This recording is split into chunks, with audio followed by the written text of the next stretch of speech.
And like I said, I never caught it before. In fact, the only person in our family really who caught it was my wife. One time, she had a very mild case of it and tested negative after a couple of days. I would say I had like it felt like the flu. Um, Headache, body aches, fever for about a day and a half, 2 days. Had a really hard time sleeping too, and still though, after all that, I kind of had like that. If you've had it, it's sort of like you're trying to catch your breath. And even now, it's been 2 weeks since I originally caught it, and I've long since gotten over it for the most part. But I still don't feel well. I mean, not sick in the sense of like I can't get up, but I get winded more easily. I went to the gym yesterday to try to work out. I just felt I just don't feel myself. So it's still out there. It doesn't look like obviously it's as severe as it used to be, but the focus of this is not a health show. It is about weather. And so we got a lot coming up. What I'm going to do here is I want to give you a summary of all the newest developments in the tropics. We're going to focus mostly here on the tropics, just about all on the tropics. What's happening out there now? I have some flooding video from North Carolina and some from Georgia too, I believe. That is just stunning, scary, scary stuff. And then I'm also going to take you behind the scenes and show you a little bit of what we do for our Forecasting with Friends show that comes on every Monday through Friday at 11. So let's get into it. So obviously the focus has been on Hurricane Helene, this terrible historic hurricane that's now caused just incredible destruction and deaths, which was the fourth landfall, the fourth United States Gulf Coast landfall of the year. That's saying a lot. That doesn't happen very often. In fact, I think you have to go back, see, in 2020, I think we had 4 hurricane landfalls on the Gulf Coast. It happened in 2005, and then you have to go back to the late 1800s, where we had sort of a similar turn of events where we had so many storms making landfall on the Gulf Coast. We have made it up here too to the K storm. We had Kirk that was just upgraded this morning. It was upgraded from a tropical, what wasn't even a tropical depression yet, to a tropical storm. So it went straight from a disturbance to a storm. So that makes the 11th named storm of the season. Leslie and Milton will be the next 2, and they might be coming sooner than later. So this is the visible satellite view of what is now the K storm. Kirk, and you'll see a pretty well-defined circulation there. So this one is well on its way to becoming a hurricane here over the next day or two. In fact, there's a good chance that it could even become a major hurricane. But the important part for us and for you, for everybody watching, really storm-weary USA, is that it's not coming anywhere near us. It is just going to be a concern for shipping and flights and things like that out over the Atlantic Ocean. So yeah, definitely could get those wind speeds above 115 miles per hour, but it looks like it's just going to be sort of out there in the wilderness of the open Atlantic Ocean. As far as what's happening elsewhere around the Atlantic, there actually has been a lot of activity. Sorry about this blink that's going to come up here. That's coming from the satellite, from the GOES East. But we had Isaac, which is up there, and then we also had Joyce, which is right now sort of weakening into a tropical depression. So we actually ended up with 3 storms out in the Atlantic that kind of got lost in the mix because obviously all the attention, rightfully so, was on Hurricane Helene. So we're starting to catch up, actually. Remember, it's kind of slowed down out there. We didn't have that much going on.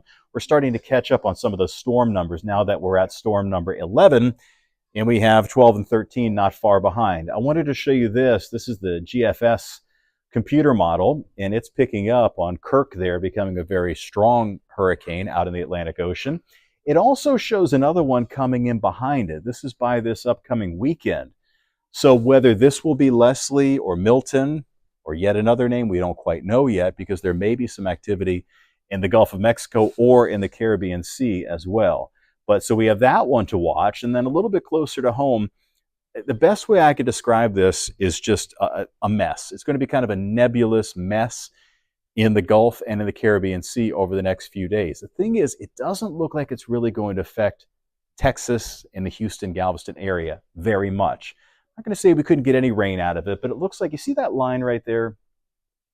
That represents a front. So that front is out here in the Gulf of Mexico. To the north of the front, we're sunny and dry, where we are right now, middle 90s for high temperatures. Then you go to the south of it, and that's where it's going to be really unstable. Lots of, deep tropical moisture and a few tropical waves passing through. So I want to show you this, which is the Fox model, our exclusive Fox model. And you're going to see, like I said, a mess. So it's all I'm going to try to make it not go by too quickly, but that line right there, again, represents the front. So anything to the south of it or along the front is kind of fair game. So we'll pause this here Monday evening, where we have the tropical wave that we saw that was near the Yucatan. And then if we pause it again here, now heading into Tuesday, Wednesday, Thursday, you'll see a low spin up there and go into Mississippi and Alabama. Another one down here near Tampico, and yet another one here to the north of Cancun.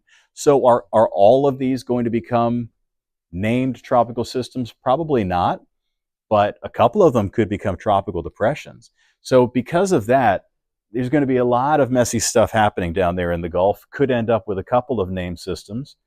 And otherwise, we're just kind of looking for a continuation of this. We're going to see a lot of this for the rest of the week. So as far as how all of that messy stuff in the tropics may affect us, we're looking at late in the week, and it's a big maybe. It doesn't look like anything's going to come plowing into us. The steering currents don't favor that, but there certainly is the chance that maybe some of the outer effects of some of this may come close to enough to us that maybe we see some scattered storms, especially near the coastline, maybe late Thursday, heading into Friday, or early Saturday. So back to Helene, with the flooding that took place during Helene, both the storm surge flooding and more remarkably, the inland flooding that took place in the Carolinas, I wanted to share some of this video with you.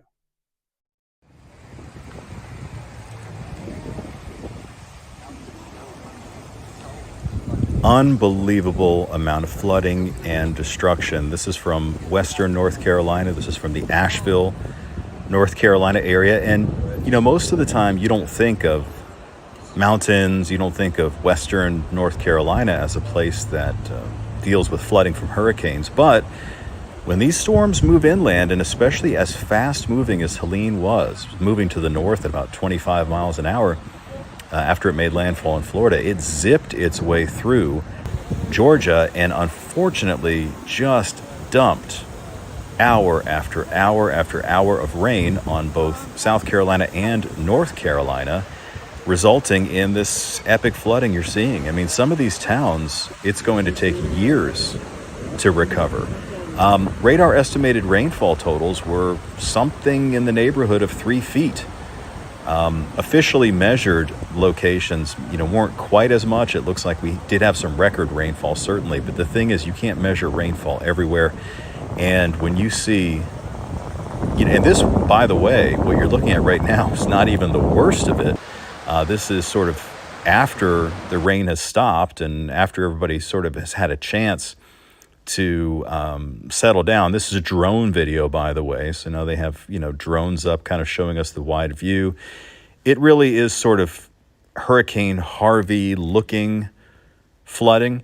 The difference is you see those mountains off in the background. I mean, we, of course, don't have mountains here in Houston other than Mount Houston.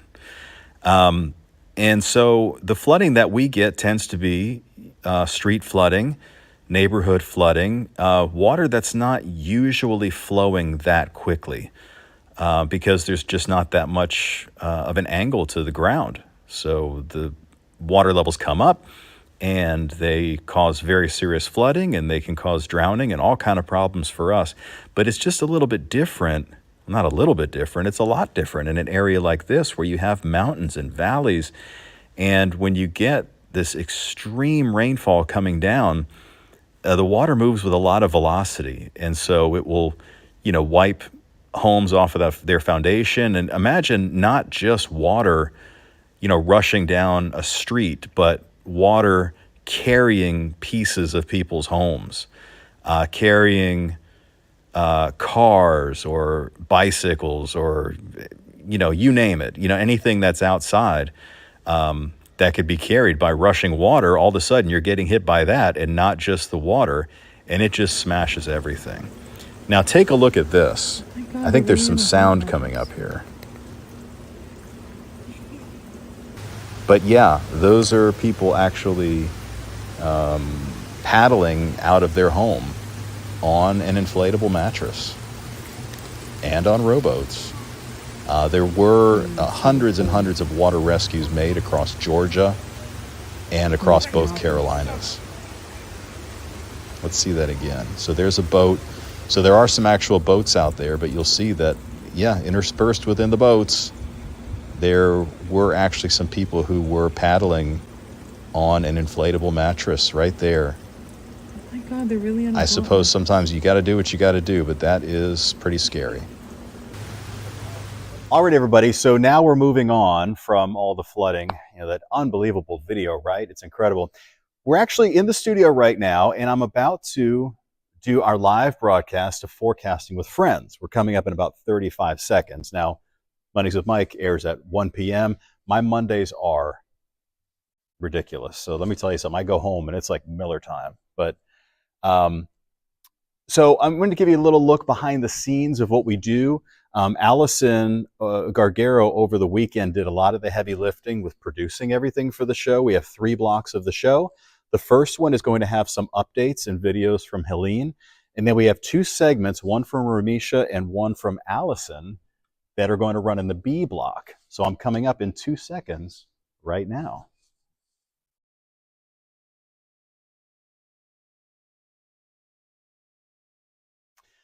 All right, welcome to Forecasting with Friends, everybody. Mike Iscovitz here, friendless today, but that's okay. You know, we have a lot of serious stuff to talk about. Obviously, Hurricane Helene, just a hellacious, ferocious storm, and so that's where we're going to begin. So the death toll from Hurricane Helene, according to Fox Weather, now exceeds 100 people.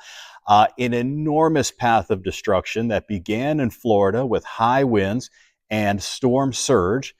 Category 4 storm made landfall Thursday morning, knocked out power to millions, pushed floodwaters inland, and then dumped heavy rain all the way to North Carolina. In fact, in the city of Atlanta, they issued their first flash flood emergency. And in fact, they set the 2-day record for rainfall in the Atlanta area, measured at the airport there more than 11 inches of rain.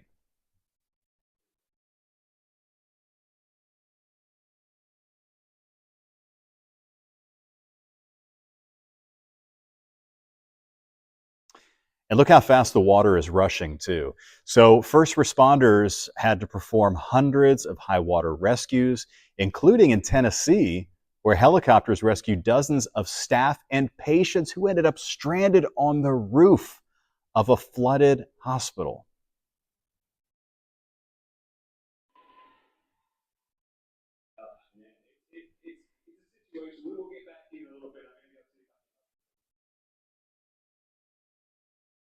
Well, that's somebody we know and love. That's Bob Van Dillen.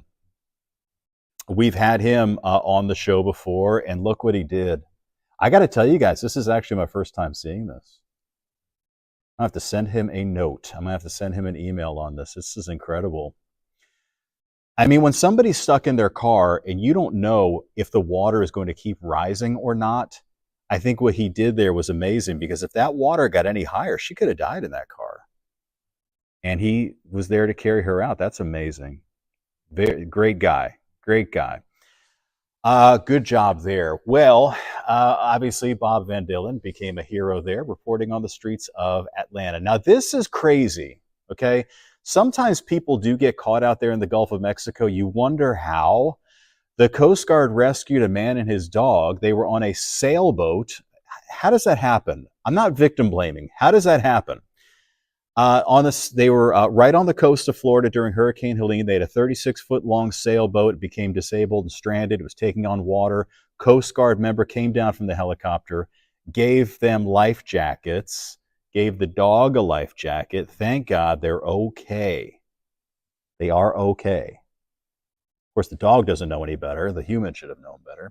Now, take a look at this. This reminds me of Hurricane Ike, doesn't it? If you remember that here locally from 2008, dozens of boats ended up on the front lawns of homes in Treasure Island, Florida, after Helene slammed into the Gulf Coast. This is near St. Petersburg, shows you the destructive power of the storm surge. Unbelievable. Now, good news from Tampa General Hospital following Hurricane Helene's landfall. That's what's called an aqua fence. You see that? The aqua fence was put up to keep water away from the generators. They sent out this video saying, yeah, it worked, this aqua fence. The barrier is designed to withstand storm surge of up to 15 feet. The water didn't get higher, but the strength of this thing to be able to hold back that volume of water, the pressure of the water. Remember the flooding that we had here in our own medical center here in the Texas Medical Center during Hurricane Allison. And there were some barriers that were put up in place since then to try to protect it. But that is a product. Whoever invented that product, this is what you call proof of performance. And that's going to be a really big deal. And probably they're going to get a lot of orders for new aqua fences. So let me discuss a little bit of some new developments. And we're actually going to hear from Ramisha Shade and from Allison coming up here in just a little bit about what's been happening out there in the tropics. But I think I'll give you a quick tropical update here because we did have a new storm that just formed this morning. So you're going to hear from Ramisha here in just a couple of minutes. Kirk actually was literally just added, pretty shortly after she recorded that. But here's a look at where we are in the season. So we're now up to the 11th named storm of the season, with Kirk being updated this morning. Now, in the wake of Helene, I want you to know that Isaac, Joyce, Kirk, nowhere near the United States. These things are way out there into the Atlantic Ocean and really not going to be a concern for us. Satellite view here, right there in the middle of your screen. This is the visible satellite view of newly formed Tropical Storm Kirk. So this one has winds right now of about 45 miles per hour. It is not going to come anywhere near the United States. Okay, so don't worry about that. In fact, here's the forecast track over the next 5 days. This is the new, in fact, you know what? Look, they bumped the winds up to 50. That as of the latest advisory. It's moving to the west at 12. It'll start to curve off toward the north and end up in the middle of the Atlantic Ocean, most likely as a very powerful hurricane.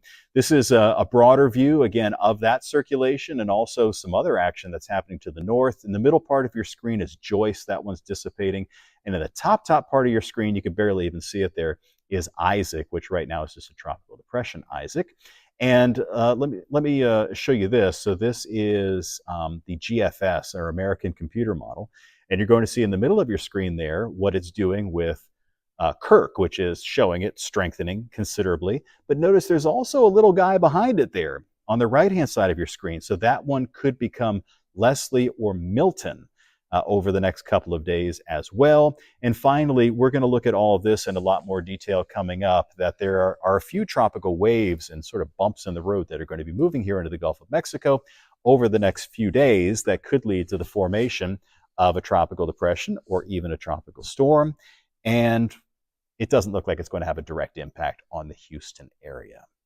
All right, so stick around. We're going to hear on the latest of the tropics and a look back at what has been a remarkable hurricane season so far with Ramisha Shade and Allison Gargaro right after this. All right, so that was what we call the first block of Forecasting with Friends. What we do next is we're going to run those stories that I mentioned with Ramisha and Allison. We try to get everybody involved, right? Even if I might be the only person who's on the show live today, we want to hear from everybody. So we get Ramisha's take on things, Allison's take on things, and of course JD's take on things. We're going to have his hurricane gear test, I think tomorrow or Wednesday.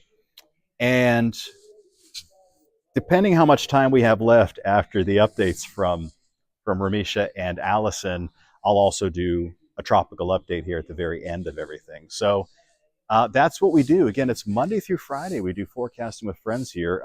If you have never come across it before, and if you're not home at 11 to watch it, just know it also is posted to Fox Local And if you scroll down to the weather section, you'll see the latest forecasting with friends. And generally, it's also posted to YouTube at some point as well. But yeah, it's what we do every day. It's something that we've grown to really take a lot of pride in. It's a pretty cool thing. Um, so yeah, I'll be back to wrap things up here in just a bit. Okay, so right now we're about 2/3 of the way through the show, and we're running a segment that Allison recorded over the weekend, where she's summarizing all of the landfalls in the Gulf Coast over this season. So right now, I have to actually get ready to do the news at noon, which is going to be right over there. So between now and the end of the show, I'm going to have to finalize everything that I'm doing and make sure that I'm ready for the news at noon after we get finished with this show. So now I have a few minutes that I'm going to have to, because the noon show is coming up here very shortly. Again, this is recorded just before the noon show and aired at 1 p.m. But so right now I have to get all the latest data. Has anything changed? Update the graphics for this new tropical storm that we have. Look at the latest models on the Gulf. Is anything interesting or different showing up? Any adjustments that I need to make to the 7-day forecast and things like that for the news at noon. Otherwise, everything looks like it's probably going to stay the same. But yeah, it's Mondays are busy. So on busy days like this, it would really be impossible to do this without, the work of my colleagues and everybody kind of having a lot of stuff done so that we could pull all of this off. We have a lot of content both on Fox 26 itself, but also on Fox Local and on our social media platforms. I haven't even posted to TikTok yet today. So anyway, thank you for joining us on this sort of a little bit of a different edition, I suppose, a little bit behind the scenes edition and a little bit of a sad edition when you talk about Hurricane Helene of Mondays with Mike. I want to give a shout out to my brother. He and I both are having knee problems right now. My knee hurts every day, and his knee hurts, and it's the same knee, which is the really weird thing. So I don't know. We're both aging at the same pace, I guess. So anyway, so shout out to my mom and Neil. I'm glad you guys made it through the storm pretty much unscathed, and hope to see y'all soon. And I want to thank everybody out there for watching Mondays with Mike, and please tune in to our show every day at 11 a.m. Forecasting with Friends. And stay safe out there, and stay tuned for updates on anything that could be developing in the tropics and the Gulf for this week.